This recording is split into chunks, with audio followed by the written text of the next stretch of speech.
আসসালামু আলাইকুম প্রিয় শিক্ষার্থীরা, সবাই কেমন আছো? আশা করি সবাই ভালো আছো। সো আজকে আবারও নিয়ে আসলাম তোমাদের ইংলিশ সেকেন্ড পেপারের সাজেশন ভিডিও।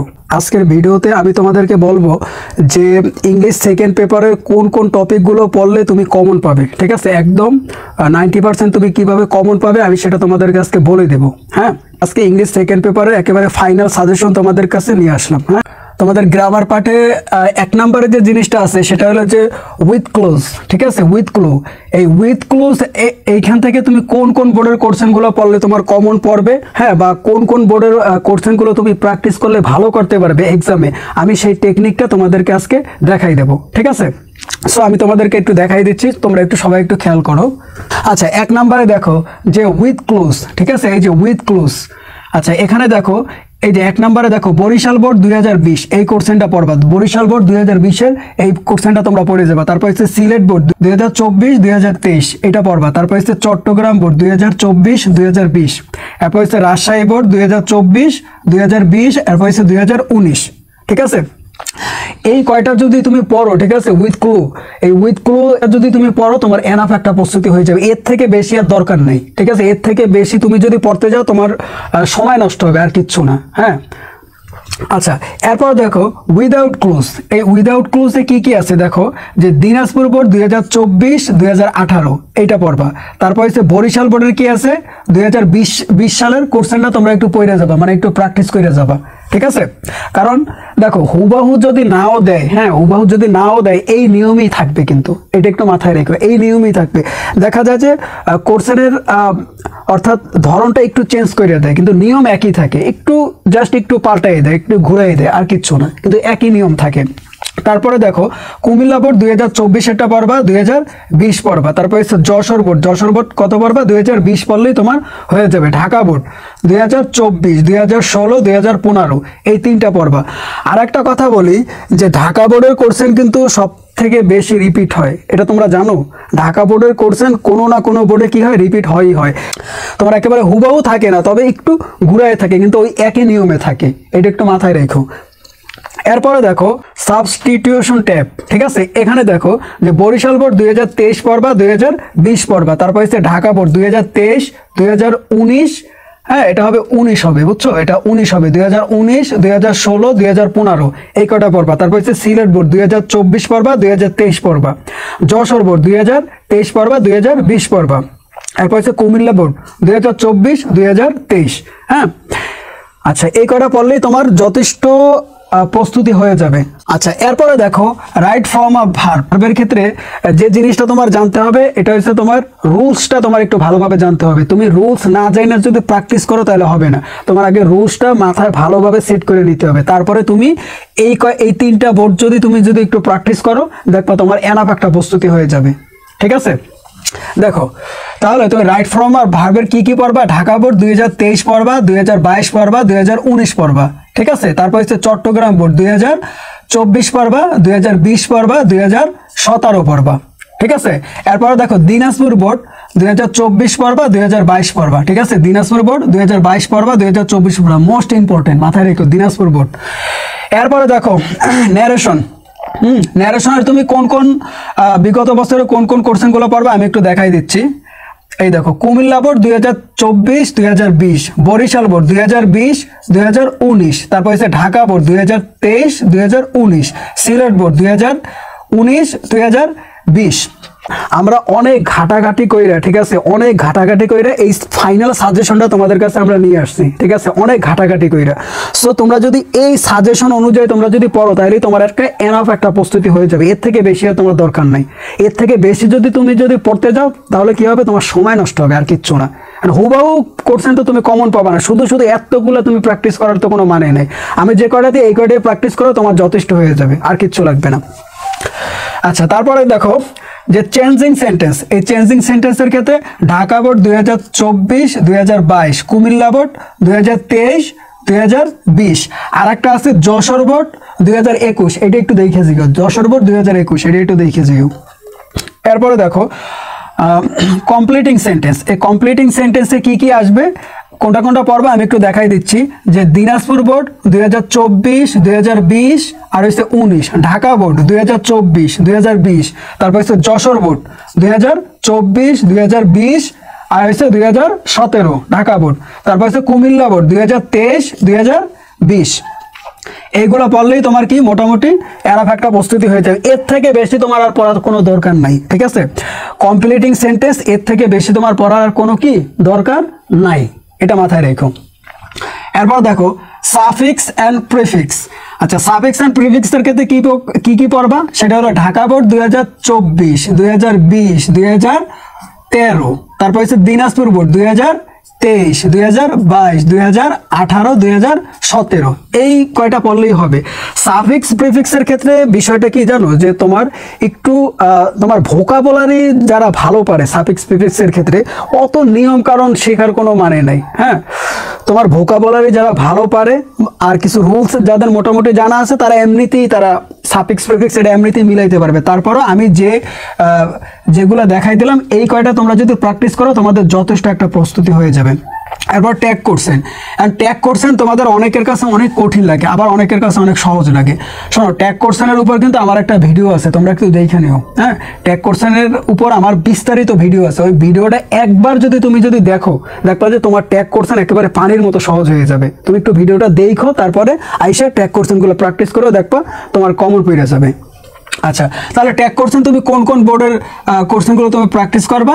কুমিল্লা বোর্ড 2024, তারপর হচ্ছে 2023 আচ্ছা এটা হচ্ছে 2012 হবে, বুঝছো, 2012 হবে, 2012 এই তিনটা দেখবা। তারপর হচ্ছে চট্টগ্রাম বোর্ড 2023 2019 2012, তারপর হচ্ছে ময়মনসিংহ বোর্ড, যারা মাদ্রাসা বোর্ডের শিক্ষার্থী আছো তারা বিশেষ করে এই ময়মনসিংহ বোর্ড 2024 আর 2023 এই দুইটা একটু দেখে যাইও, তাইলেই হবে। এরপর দেখো যে সেন্টেন্স কানেক্টরের ক্ষেত্রে তোমার কিছু একটু রুলস একটু জানা লাগবে, তারপরে তুমি প্র্যাকটিসগুলো করবা, তাহলেই তোমার হয়ে যাবে। তাহলে কোনটা করবা? ঢাকা বোর্ড 2024 2022 2018, ঠিক আছে। তারপর হচ্ছে কুমিল্লা বোর্ড 2020 2018, এরপর হচ্ছে যশোর বোর্ড 2020 2022 2018। আচ্ছা, এরপরে দেখো পাঞ্চুয়েশনের ক্ষেত্রে তুমি অবশ্যই প্র্যাকটিস করবা। পাঞ্চুয়েশনে কোন কোন বোর্ড প্র্যাকটিস করবা? রাজশাহী বোর্ড 2020 2017 2015, কুমিল্লা বোর্ড 2024 2023, এই কটা প্র্যাকটিস করলেই তোমার হয়ে যাবে, আর লাগবে না। আচ্ছা, এখন আমি বললাম যে আরও যদি তোমরা প্র্যাকটিস করতে পারো, কিন্তু এই কটা করলেই তোমার মোটামুটি হয়ে যাবে। শোনো, পাঞ্চুয়েশন কিন্তু একেবারে সহজ একটা টপিক, এটা কিন্তু অনেকে কি করে অবহেলা করে, যে আমি তা পারবো, যে কোন জায়গায় ফুল স্টপ, কোন জায়গায় হাইপেন, কোন জায়গায় কি দিতে হয়, কোন জায়গায় অ্যাপোস্ট্রফি দিতে হয়, এগুলো তো আমরা জানি অনেকে, আবার অনেকে জানে না। তুমি যতই জানো তোমার একটু প্র্যাকটিস করার দরকার আছে। এই কয়টা বোর্ডের কোশ্চেন তুমি একটু প্র্যাকটিস করে যাও, তাতেই তোমার হয়ে যাবে, ঠিক আছে। আর হইলো পাঞ্চুয়েশনের ক্ষেত্রে কিন্তু আমার কিন্তু লাইভ ক্লাস আছে, প্লাস আমার কিন্তু পাঞ্চুয়েশনের উপর ভিডিও আছে। ওই ভিডিও এবং ওই লাইভ ক্লাস যদি কেউ একবার দেখো পাঞ্চুয়েশন তোমার কাছে একেবারে ঝালাপালা হয়ে যায়, মানে তোমার কাছে একেবারে পানির মতো সহজ হয়ে যাবে। তুমি আমার ক্লাসটা একবার একটু দেখে নিও পাঞ্চুয়েশনের উপর, দেখবা কত সহজ লাগে, ঠিক আছে। একদম সহজ একটা টপিক। এরপরে বাকি রইলো কি? সিভি বাকি রইলো। এখন সিভি তো অনেকে মানে কি বলবো 8টা 10টা 5টা 7টা করে মুখস্থ করো, কোনো দরকার আছে? শুধু কষ্ট করে তুমি সময় নষ্ট করতেছো। তুমি সিভি লেখার নিয়মটা শিখবা, একটা ফরম্যাট শিখবা এবং নিয়মটা শিক্ষা যাবা, শেষ। ওই একটা ফরম্যাটে তুমি সব সিভি লিখতে পারবে, একেবারে ফুল মার্ক তুমি তুলতে পারবা। যেহেতু সিভি একটা লেখে ফুল মার্ক তোলা যায়, তাহলে এতগুলো সিভি আমি কেন মুখস্থ করবো সেটা আমার একটু বলো। কোনো দরকার আছে মুখস্থ করার? কোনো দরকার নাই। আচ্ছা, তাহলে আমরা এতগুলো সিভি কি করবো না, মুখস্থ করবো না, আমরা একটা সিভি শিখবো। কয়টা? একটা শিখবো, একটা দিয়ে পৃথিবীর সব সিভি আমরা লিখতে পারবো, শেষ, আর কোনো কথা নাই। গেল। এরপর হচ্ছে লেটার, ইমেল। এখন কথা হলো যারা মাদ্রাসা বোর্ড ছাড়া আছো তারা বিশেষ করে ফর্মাল লেটারটা একটু ভালোভাবে দেখে যাবা। ফর্মাল লেটার মাথায় রেখো, ফর্মাল লেটার। এখন ফর্মাল লেটার তো অনেক আছে, তুমি কয়টা পারবা? শোনো, ফর্মাল লেটারে 3টা টাইপ আছে। কয়টা? 3টা টাইপ। তুমি যদি 3টা টাইপ তুমি যদি একবার যদি শিখতে পারো, ওই 3টা টাইপ দিয়ে তুমি পৃথিবীর সব ফর্মাল লেটার একেবারে সহজভাবে লিখে ফেলতে পারবা, ঠিক আছে।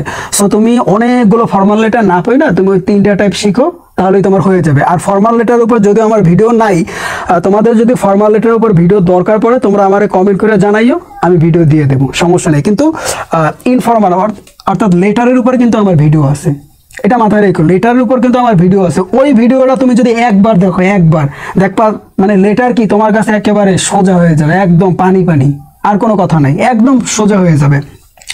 লেটার ইমেল একই নিয়মে লেখা, আলাদা কোনো নিয়ম নেই, একই নিয়ম, একটু শুধু পার্থক্য, আর কিছু না। আমি এটা দেখাই দিছি, আমার ইমেলের ক্লাসটা দেখো, আমার লেটারের ক্লাসটা দেখো, দেখবা একবার দেখবা তোমার ওই জায়গায় হয়ে যাবে, জায়গায় বেশি হয়ে যাবে, বুঝতে পারছো? তোমার এতগুলো মুখস্থ করার কোনো দরকার নেই। গেল, এরপরে দেখো প্যারাগ্রাফ। প্যারাগ্রাফের ক্ষেত্রে গুড সাইড আছে, ব্যাড সাইড আছে, বা আদার্সও কিছু টাইপ আছে। সেই ক্ষেত্রে আমি 3টা প্যারাগ্রাফ দিছি, ঠিক আছে? ব্যাড সাইডের উপর একটা প্যারাগ্রাফ দিছি, ওইটা তোমরা দেখে নিও। যদিও ব্যাড সাইড সাধারণত ওইভাবে দেয় না, কম দেয়, খুব কমই দেয়। হ্যাঁ, গুড সাইড রিলেটেড প্যারাগ্রাফগুলো একটু বেশি দেয়। গুড সাইড রিলেটেড আমার একটা প্যারাগ্রাফ আছে, ওইটা একটু দেখো। ট্রি প্লান্টেশন থেকে শুরু করে যে কোনো প্যারাগ্রাফ তুমি একদম ইজিভাবে লিখতে পারবা। আমি এমনভাবে ওই প্যারাগ্রাফটা ফরম্যাটটা তৈরি করছি যে ওইভাবে লিখলে তুমি ফুল মার্ক পাবাই পাবা। আমার ওই ভিডিওটা একটু দেখো, আমার প্যারাগ্রাফের উপর ওই ভিডিওটা একটু দেখো, ঠিক আছে? ওই ভিডিওটা একবার একটু দেখো, তাহলেই তুমি বুঝতে পারবা। আচ্ছা, গেল। এরপর হচ্ছে কম্পোজিশন। কম্পোজিশন অনেকের কাছে অনেক কঠিন লাগে। আর কম্পোজিশনের ক্ষেত্রে শোনো, তুমি যদি 4টা টাইপ তুমি যদি শিখে যাইতে পারো, এই 4টা টাইপ যদি তুমি শিখে যাইতে পারো, এই 4টা টাইপ দিয়েই তুমি সব কম্পোজিশন লিখতে পারবা। অর্থাৎ এই 4 টাইপের বাইরে আর আসে না কম্পোজিশন। আমি বিগত বছরে কোশ্চেনগুলো অ্যানালাইসিস করে দেখছি যে এই 4টা টাইপের মধ্যেই আসে, এই 4টা টাইপের বাইরে আসে না, কোনোভাবেই আসে না। সো তাহলে কম্পোজিশনের যদিও আমি ভিডিও এখনো দেই নাই, তোমাদের যদি কম্পোজিশনের উপর ভিডিও দরকার পড়ে সো তোমরা আমারে যা বইলো, ঠিক আছে? আমি ভিডিও দিয়ে দিব, তোমরা কমেন্ট সেকশনে জানাও আমারে। আচ্ছা, এরপরে কথা হইলো যে এই ইংলিশ সেকেন্ড পেপার অনেকের কাছে অনেক কঠিন লাগে। এখন এখানে অনেক স্টুডেন্ট আছো যারা A+ পাইতে চাও, আমার এই সাজেশন অনুযায়ী তোমরা যদি পড়ো তোমরা অবশ্যই A+ তুলতে পারবা। আর হচ্ছে কিছু স্টুডেন্ট আছে যারা পাস করতে চাও, তো পাস করার জন্য আমরা কি করব? শোনো, পাস করার জন্য তুমি যে জিনিসটা টার্গেট করবা সেটা হলো যে আমার এই যে ট্যাগ কোশ্চেনের উপর একটা ভিডিও আছে, এই ভিডিওটা তোমরা একটু দেখো। এই যে ট্যাগ কোশ্চেনের উপর এই ভিডিওটা দেখে এই কয়টা বোর্ডের কোশ্চেন তুমি একটু প্র্যাকটিস করো, হয়ে যাবে। আর হইছে তোমার এই যে পাঞ্চুয়েশনের উপর আমার একটা ভিডিও আছে, ওই ভিডিওটা দেখো, পাঞ্চুয়েশন তোমার কাছে পানির মতো সোজা হয়ে যাবে। এখানেও তুমি ফুল মার্ক তুলে আনতে পারবে, এখানেও পারবা। তারপরে সিবিতে তুমি ফুল মার্ক তুলতে পারবে, এই সিবিতে তুমি ফুল মার্ক তুলতে পারবা। লেটার ইমেল, এখানেও তুমি ফুল মার্ক তুলতে পারবা, আমার ওই নিয়মটা শিখো। প্যারাগ্রাফ, এখানেও তুমি ফুল মার্ক তুলে আনতে পারবা। শুধু কম্পোজিশনের ভিডিওটা দেই নেই, তোমাদের যদি দরকার পড়ে বইলো, আমি বইলে দেবো। সো এই কয়টা টপিক যদি তুমি ভালোভাবে পারো, আর এই যে বাকি যে টপিকগুলো আছে এখান থেকে যদি একটু কোনো মতে যদি একটু সঠিক হয়ে যায়, তুমি পাস মার্ক তো পাবা, তার উপরে চলে যাবে, এটা একটু মাথায় রেখো। হ্যাঁ, আমি কাউরেই বলি না যে তোমরা পাস মার্কের অতটুকু পড়া পড়ে যাও, আমি বলি যে সবারে A+ এর প্রস্তুতি নিবা। হ্যাঁ, প্রত্যেকে A+ এর প্রস্তুতি নিয়ে যাও, এটা তোমাদের কাছে আমার রিকোয়েস্ট থাকবে, ঠিক আছে? আচ্ছা, আর অনেক স্টুডেন্ট আছে যে শুধু পড়তেই থাকো, পড়তে একেবারে মাথায় খারাপ করে ফেলো। শোনো, তো এই যে মাথায় যে অতিরিক্ত প্রেশার দাও, শুধু পড়তেই থাকো, টানা পড়তে থাকো, এইভাবে কখনো পড়বা না, এটা হচ্ছে ভুল নিয়ম। তুমি সায়েন্টিফিক ওয়েতে পড়ো। তুমি সায়েন্টিফিক ওয়েতে যদি পড়ো তাহলে তুমি পড়বা অল্প সময়, কিন্তু তোমার পড়া হবে বেশি, বুঝতে পারছো? অর্থাৎ একজনে 1 ঘন্টায় যতটুকু পড়বে, তুমি 1 ঘন্টায় তার থেকে 3 গুণ বেশি পড়তে পারবা। সেটা কিভাবে? তুমি 15 থেকে 20 মিনিট পড়বা, 5 থেকে 10 মিনিট রেস্ট নিবা, তারপরে আবারও 15 থেকে 20 মিনিট পড়বা, 5 থেকে 10 মিনিট রেস্ট নিবা, তারপরে আবারও 5 থেকে 10 মিনিট পড়বা, এরপরে কি করবা? আবারও 5-10 মিনিট একটু রেস্ট নিবা, ঠিক আছে? তো রেস্টের সময় তুমি কি করতে পারো? তুমি চোখ বন্ধ করে থাকতে পারো, তুমি এইভাবে বুক ভরে শ্বাস নিতে পারো, নিয়ে মুখ দিয়ে আস্তে আস্তে ছাড়তে পারো, ঠিক আছে? এটা তুমি পারো। তারপর হচ্ছে যে তোমার বাদাম আছে, হ্যাঁ, এই ধরনের খাবারগুলো তুমি খেতে পারো। হ্যাঁ, এটা একটু মাথায় রেখো। শোনো, ব্রেনের জন্য খাবার ভালো বলতে, ব্রেনের জন্য যে খাবারটা সবচেয়ে বেশি ভালো সেটা হলো তোমার লাউ, তারপর হচ্ছে তোমার মধু, হ্যাঁ, এইগুলো, তারপর হচ্ছে বাঁধাকপি, এই ধরনের খাবার ব্রেনের জন্য খুবই ভালো। তারপর হচ্ছে ডিম, ঠিক আছে? এই খাবারগুলো খুবই ভালো ব্রেনের জন্য, এটা একটু মাথায় রেখো। আর হচ্ছে ঘি, ওটাও কিন্তু খুব ভালো খাবার। আচ্ছা, ব্রণ ওঠে। শোনো, তোমাদের ব্রণ ওঠার কারণ কি? তোমাদের ব্রণ ওঠার কারণটা হলো যে হ্যাঁ, আমি দেখছি তুমি যে কোশ্চেনটা করছো, আমি দেখছি তোমার ব্রণ ওঠার কারণ হলো যে তোমার বয়সটা কত, তুমি 10-এ পড়ো, তোমার বয়সটা কত? খুবই কম, তোমার হচ্ছে 10 এজ, হ্যাঁ, সো এই টেনেজ যাদের থাকে তাদের কি হয় যে এইভাবে তোমার ব্রণ উঠতে পারে। হ্যাঁ, বিভিন্ন জায়গায় ব্রণ উঠতে পারে, শুধু বয়সের কারণে যে ওঠে এমন না, পানি কম খাওয়ার কারণে বা রাত জাগার কারণে, ঠিক আছে, এজন্য হইতে পারে। আচ্ছা, এজন্য তোমরা যে জিনিসটা করবা যে আর্লি তোমরা ঘুমাবা, ঠিক আছে। আর হচ্ছে তোমার যদি অতিরিক্ত ব্রণ হয় সেই ক্ষেত্রে তোমরা একজন ডক্টরের শরণাপন্ন হইতে পারো, সেটা খুবই ভালো, ঠিক আছে। সেই ক্ষেত্রে অনেক মেডিসিনও আছে, যেমন তোমার ক্লিন্ডাসিন আছে। হ্যাঁ, এগুলো হচ্ছে প্রাথমিক পর্যায়ে এইগুলো দিতে হয়। হ্যাঁ, এতে যদি তোমার যদি ভালো না হয় সেই ক্ষেত্রে তুমি ক্লিন্ডামাইসিন, মনে রেখো ক্লিন্ডামাইসিন একটা জেল আছে, ওই জেলটা তুমি একটু লাগাইতে পারো, তাহলে দেখবা যে আশা করি তোমার ওই ব্রণের সমস্যাগুলো দূর হয়ে যাবে। হ্যাঁ, এই বয়সন্ধিকালে এরকম একটু ব্রণ একটু হইতেই পারে, এটা স্বাভাবিক, এটা নিয়ে দুশ্চিন্তা করার কিচ্ছু নাই। আর একটা বিষয় হচ্ছে ব্রণ কি করো তোমরা, যে হাত দিয়ে এইভাবে খোটাখুটি করো, খোটাখুটি করবা না। খোটাখুটি করলে কিন্তু ব্রণ আরও উঠবে, ঠিক আছে। খোটাখুটি করবা না, যেমন আছে ওইভাবে থাকবে, ঠিক আছে। আচ্ছা, সো অবশ্যই তোমরা ডাক্তারের শরণাপন্ন হবে। আচ্ছা, যাই হোক, অনেক কথা বলে ফেললাম, সো কেউ কিছু মনে করো না। যদি ভিডিওটা যদি তোমাদের কাছে ভালো লেগে থাকে তোমরা অবশ্যই চ্যানেলটা সাবস্ক্রাইব করে আমাদের পাশেই থাকো, এবং তোমরা কোন টপিকের উপর ভিডিও চাও আমাদেরকে কমেন্ট সেকশনে জানাই দিও, ঠিক আছে। সো সবাই ভালো থাকবে, সুস্থ থাকবে, আল্লাহ হাফেজ।